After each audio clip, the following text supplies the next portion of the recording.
É isso aí, galera, estamos aqui para mais um Nerd Banger especial, onde a nerdice está ficando cada vez mais pesada, hein?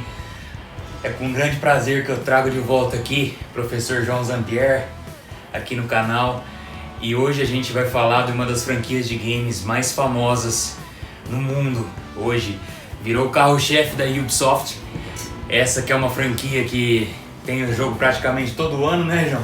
Tem que soltar um todo ano. Tem que soltar um todo ano, tanto que alguns até acham isso meio ruim, né? E realmente alguns jogos ficam um igualzinho ao outro, né? Às vezes até a qualidade acaba sendo meio... A qualidade sai comprometida. Mas é isso aí, o que a gente vai falar aqui hoje é das influências históricas em Assassin's Creed.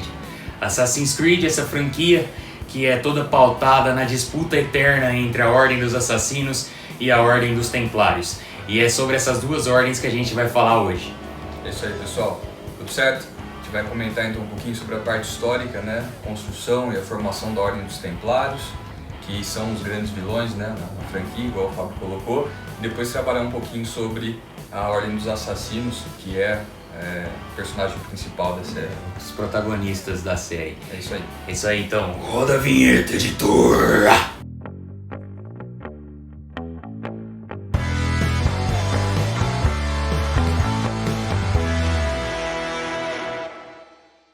Bom, Assassin's Creed ele começou como um sucessor espiritual do Prince of Persia, né, que também foi uma outra franquia de sucesso da Ubisoft. Quem não lembra daquele andar na parede do PlayStation 2 no Sands of Time, que era maravilhoso, né? Eu adoro falar essa palavra, vocês perceberam? E o primeiro jogo ele tem como pano de fundo, né, as Cruzadas no século XII e coloca esse embate já logo de cara, já apresenta para nós os Templários como esses antagonistas que querem a paz mundial através do controle absoluto, e os assassinos, o nosso personagem jogável, o Altair, ele é um membro assim top de linha da Ordem dos Assassinos que querem a paz mundial, mas com liberdade acima de tudo. E esse choque de ideias cria esse conflito que depois foi extremamente extrapolado até os dias de hoje, né? Entre a Ordem dos Templários e a Ordem dos Assassinos. Então a gente vai começar aqui falando um pouquinho dos principais antagonistas de Assassin's Creed, né, João? A Ordem dos Templários. Então, a Ordem dos Templários ela foi criada, né, no século XII, quando um cavaleiro chamado Hugues de Payens, ele chega para o rei de Jerusalém, depois que Jerusalém já havia sido capturada pelos cristãos, pós Primeira Cruzada, e se oferece para criar uma ordem de cavaleiros cujo objetivo seria proteger os peregrinos que se dirigiam até a Terra Santa, fazer a proteção deles, e aí eles ganham de presente do rei Balduíno II a mesquita de Al-Aqsat, e ali eles formam, né, ali se institui a sede da ordem, por isso que são chamados de Ordem dos Cavaleiros Templários, porque ali naquela mesquita ela foi construída em cima das antigas ruínas do templo do rei Salomão. Então por isso que eles chamam os Cavaleiros Templários, porque a sede deles ficava onde era construído o templo do rei Salomão. Tem o lance da arca secreta do... Isso, aí tem toda aquela questão mística em cima disso, né? Foi sendo construída com o tempo, de que na verdade essa conversa de proteger os peregrinos era só fachada. Na verdade eles tinham uma missão dada diretamente pelo Papa, né, de proteger os tesouros do rei Salomão e tudo mais, mas isso nunca foi provado, né? Só sabe-se que eles tinham como sede esse lugar da mesquita que foi construído em cima das ruínas do templo, então por isso Cavaleiros Templários.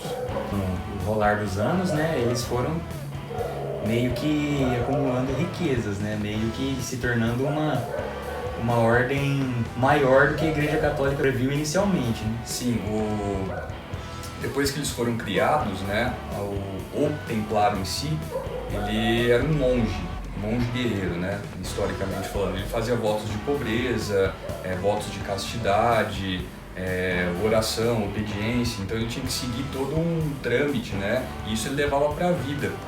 A vida dele devia ser regrada dentro desses princípios.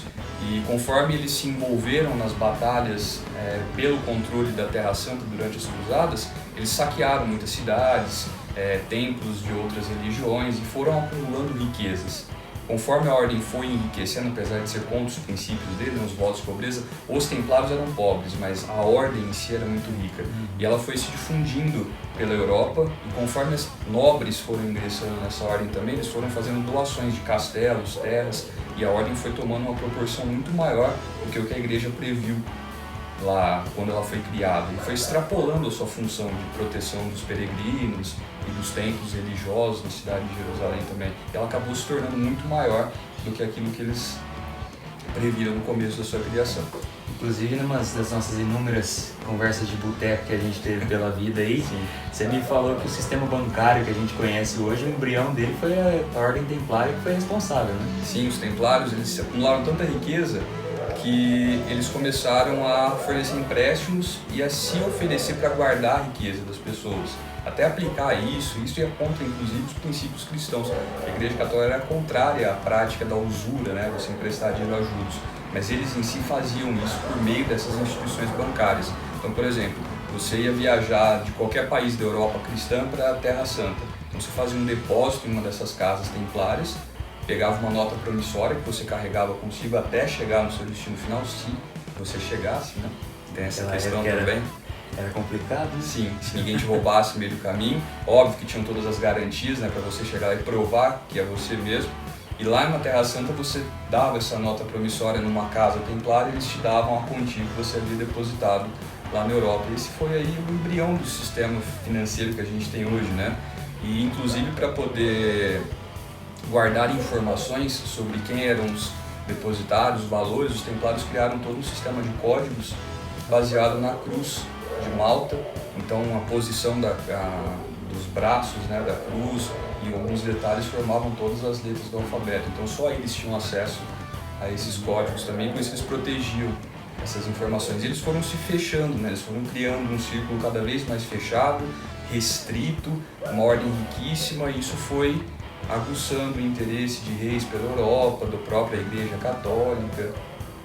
E com isso a gente viu que para você ser templário você tinha que torcer pro Vasco, né?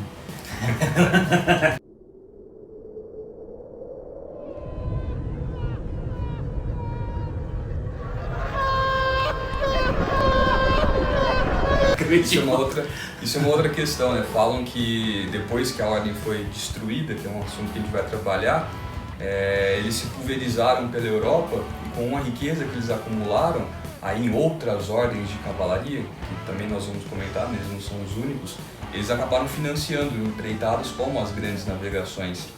E aquela cruz que está presente nas velas das caravelas que vieram ao Brasil, né, a própria cruz de Malta, enfim, ela indica nessa participação templária e está presente também no escudo do Vasco.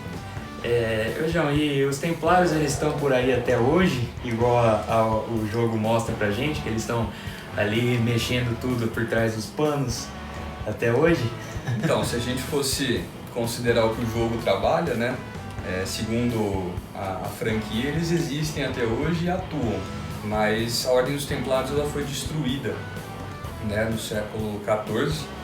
Eles foram perseguidos pela Igreja Católica e pelo rei da França, e a ordem acabou sendo destruída. O contexto da destruição dos Templários foi que o rei da França, Filipe IV, que se auto-intitulou, né, Filipe o Belo.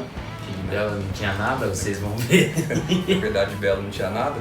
Ele inicia todo um processo de difamação da Ordem dos Templários. Eles foram acusados de hereges, dentre outras coisas, como adorar gatos e coisas que a igreja considerava herética na época. Sim, inclusive aquele demônio famoso do pentagrama lá, o Baphomet, ele foi meio que bem associado aos templários nessa época, né? Sim. Justamente para ajudar a denegrir a imagem da ordem que estava nas cabeças, né? E estava incomodando muito a Igreja Católica. Sim, quando o Papa Clemente V assume, né, o papado, ele era francês, então ele meio que dá o aval para que esse rei francês, o Felipe IV, fizesse todo esse estratagema, né, para conseguir denegrir a imagem dos templários, usá-los de heréticos e conseguindo inclusive provas, muitas delas, né, por meio de torturas.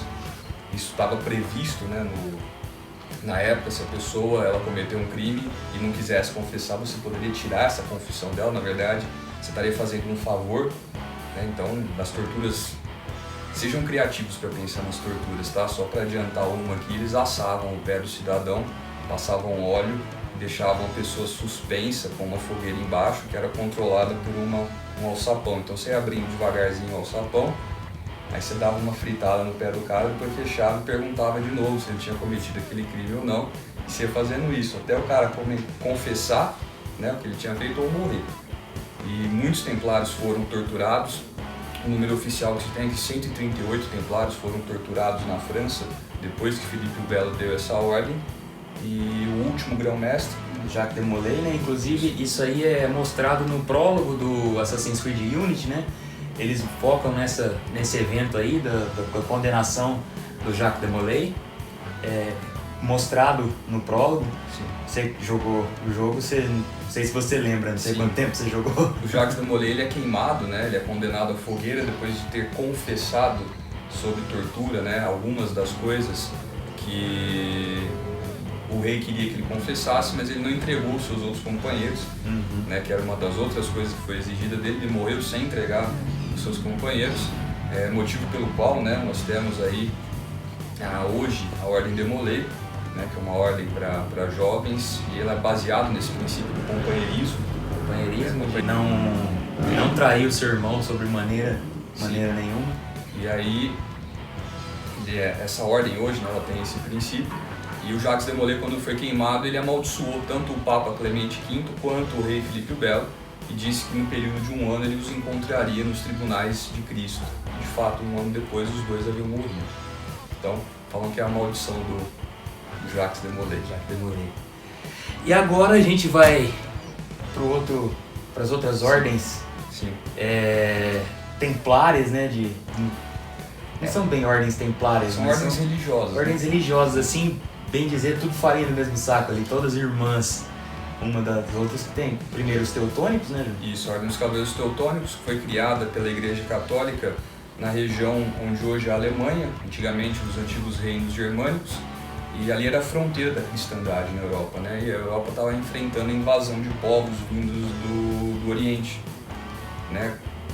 E a Igreja Católica precisava, além de proteger militarmente os territórios europeus, proteger a fé, para que essas outras religiões, inclusive o protestantismo, não se espalhassem. Então ela cria a Ordem dos Cavaleiros Teutônicos com a missão principal de atacar esses outros povos que vinham, defender, né, a cristandade e tocar o terror, vamos colocar assim. Quando você pegar a armadura dos Cavaleiros Teutônicos, eles tinham elmos com chifres, tudo isso para colocar medo mesmo e expulsar a galera. Deu certo, né? Se você for pegar aí a Europa Ocidental e Oriental, você tem bem demarcada a fronteira do cristianismo, né, no continente. E no primeiro jogo da série, inclusive, os teutônicos, eles marcam uma presença, né? Você encontra alguns teutônicos, assim, você tem que caçar alguns teutônicos também, como uns subchefes, assim, e tem as bandeiras colecionáveis deles. Por isso que foi interessante a gente trazer aqui um pouco do que foi a Ordem Teutônica também. Sim. E além da Ordem Teutônica, existiam os hospitalários também, que no jogo eles aparecem com aquela túnica preta sobre a armadura, com uma cruz branca. Os Cavaleiros Hospitalários também eram uma ordem religiosa. Eles foram criados com o intuito de auxiliar os enfermos durante as batalhas e depois delas, nas cidades ocupadas, de dar esse auxílio mais para a parte da saúde. Tanto é que daí que deriva a palavra hospital. Né? O hospital vem da Ordem dos Cavaleiros Hospitalários, que tinham essa função, inclusive. Agora a gente vai falar dos grandes protagonistas da franquia, os assassinos, a Ordem dos Assassinos, os Hashashins. O nome. Eles foram uma ordem medieval, né? Uma ordem que não teve origem árabe, ela é persa, se englobava dentro do reino dos Nizares. Os Nizares eram persas ismaelitas, né? Xiitas, e nem todos os Nizares eram da Ordem dos Assassinos. Eles eram um reino no qual essa ordem se criou, ela foi fundada dentro desse reino. Sim, a primeira coisa, né, que você falou dos persas e dos árabes, são povos diferentes, até hoje a galera confunde, né? Os persas, eles habitam hoje a região que nós chamamos de Irã. Os iranianos são descendentes dos persas. As outras partes do Oriente Médio, a Arábia Saudita e outros países da Península Arábica, eles são árabes. Então são povos diferentes, historicamente com culturas diferentes. Dentro do Islã, que o Fabinho colocou, existe, né, uma divisão entre duas seitas principais, né, os xiitas e os sunitas. Os xiitas eles representam a minoria, cerca de 20% dos seguidores do Islã, enquanto os sunitas o restante. Os xiitas são caracterizados por serem mais radicais, porque eles seguem o Corão, que é o livro sagrado, e tem como lei a Sharia, né, que seria o código de lei dentro dos livros sagrados do Islã. E essa seita que você colocou, os ismaelitas, eles são uma seita dos xiitas, eles estão dentro, né? Então, ou seja, eles são a minoria da minoria, tá certo? Os assassinos, pessoal, eles tinham como alvo principal políticos e militares na época, né? Eles não saíam matando à torta e à direita, qualquer um assim que fosse dar um pouquinho de trabalho para a ordem, eles já apagavam agora no jogo, né? Tinha que ter uma certa razão assim e eles tinham que ter uma certa importância dentro da sociedade para se tornarem alvos dos assassinos. E os assassinos eles só matavam através da ordem direta do líder da ordem. O mais famoso desses líderes foi o Rashid ad-Din Sinan. Me perdoam pelas minhas pronúncias, né? Mas ele era conhecido como Sábio da Montanha. Sábio da Montanha por conta do palácio que ele vivia, que era em cima de uma montanha bem sinuosa, assim. O palácio existe até hoje. Eu mencionei esse sábio justamente porque ele foi a inspiração direta para o Al-Mualim, que é o grande, assim, pode falar spoiler, já? Pode. Ele é o grande vilão do primeiro jogo, né? Ele não se apresenta como vilão. Ele não se apresenta como vilão, ele se apresenta como seu mestre, assim, seu mentor, e no final você sabe que é ele que estava manipulando tudo por trás, ali, inclusive a sua caçada aos outros 9 templários. Bom, se bem que se agora não jogaram o primeiro ainda, nem vai jogar mais. Não vão jogar mais, né? Porque o primeiro ele envelheceu bem mal, inclusive em quesito de gameplay, né? Questão de jogabilidade também comparado com os outros, inclusive o segundo, né? Que é o próximo direto. Já tem né? um salto de qualidade absurdo em relação ao primeiro, uma coisa. E a Ordem dos Assassinos, ela teve o seu fim decretado em 1256, né? Com a tomada da fortaleza de Alamut, que foi a sede principal deles durante toda a sua história. Ela foi tomada pelos mongóis, e isso decretou o fim da Ordem dos Assassinos. Eles não estão aí também nas sombras até hoje, né? Ou seja, historicamente, né, se a gente fosse analisar, os assassinos, eles deixaram de existir antes dos templários. Sim. Então, assim, durante as cruzadas, no século XII e XIII, pode ser que eles tenham coexistido, que é o pano de fundo do primeiro jogo, né?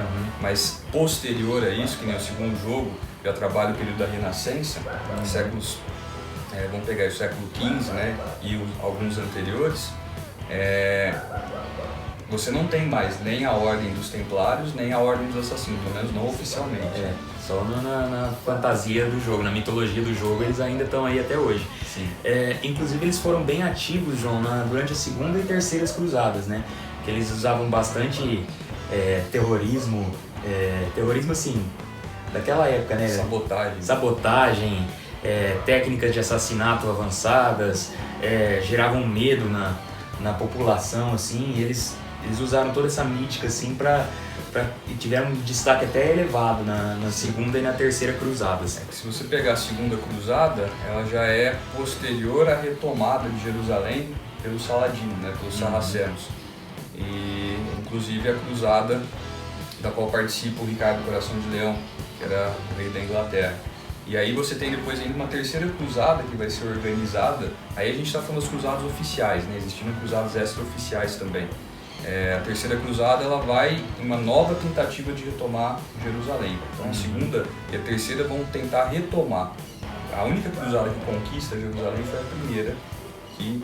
Inclusive tem relatos que o próprio Ricardo Coração de Leão contratou a Ordem dos Assassinos para eliminar um alvo importante. Provavelmente o Saladino, né? O embate direto que eles tiveram, historicamente falando, não foi nem tão direto contra os templários em si.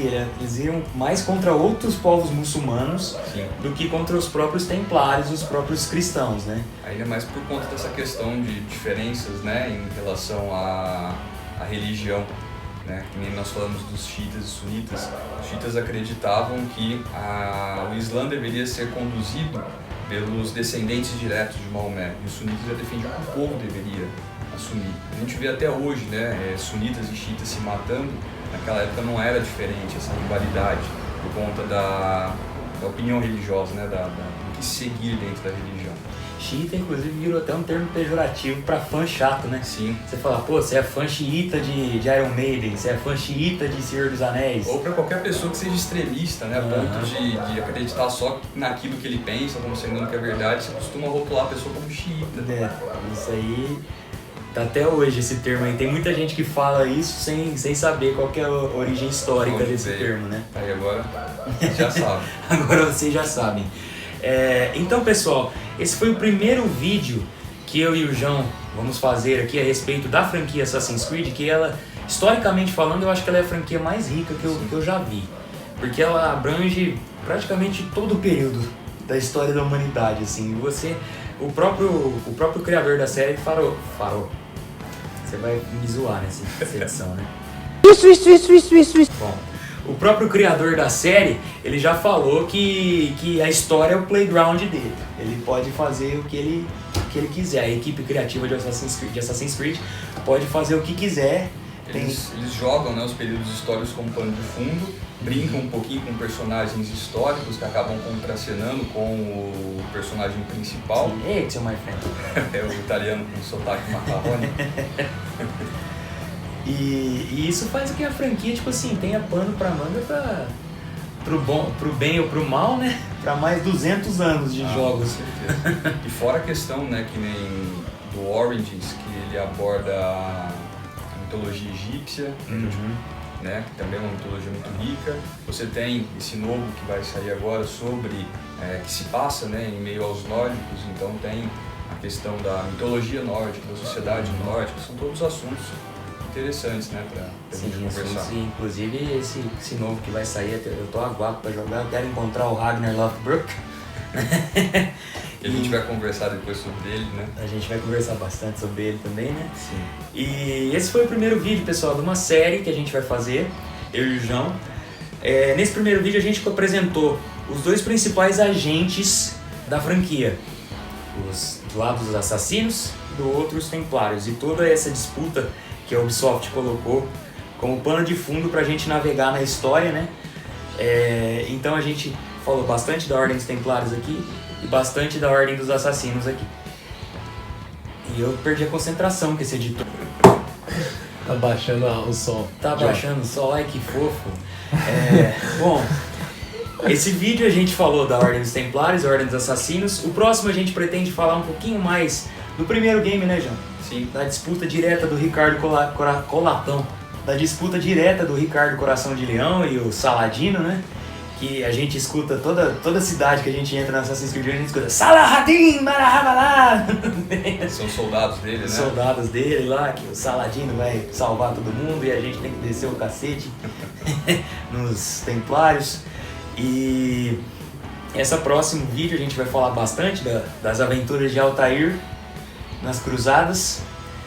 E é isso aí. Nos próximos a gente trabalha a questão do período da Renascença. Período da Renascença com o nosso querido Ezio Auditore, pra mim o melhor protagonista que a série já teve. O melhor jogo da série. O melhor jogo da série, que é o Assassin's Creed 2. E tem muito pano pra manga nessa série que a gente vai fazer aí. Tem a Revolução Americana, Revolução tem a Francesa. Revolução Francesa, tem Revolução Industrial. Revolução Industrial, tem revolução pra tudo quanto é gosto aqui nessa aí. franquia. Então, quer falar mais alguma coisa, João? Pessoal, só gostaria de agradecer a participação de todo mundo aí, a paciência de vocês, assim como nós, vocês também se interessam, né, por esses assuntos, então fiquem ligados aí. Inclusive, Assassin's Creed foi um tema que foi pedido direto pra você, né? Sim, inclusive, né, essa série ela tá aí para atender a pedidos, né, e algumas pessoas vieram falar, seria legal sobre os Assassin's Creed, então estamos aí, atendendo a pedidos. Atendendo a pedidos, vamos falar aí de tudo que Assassin's Creed tem historicamente pra nós.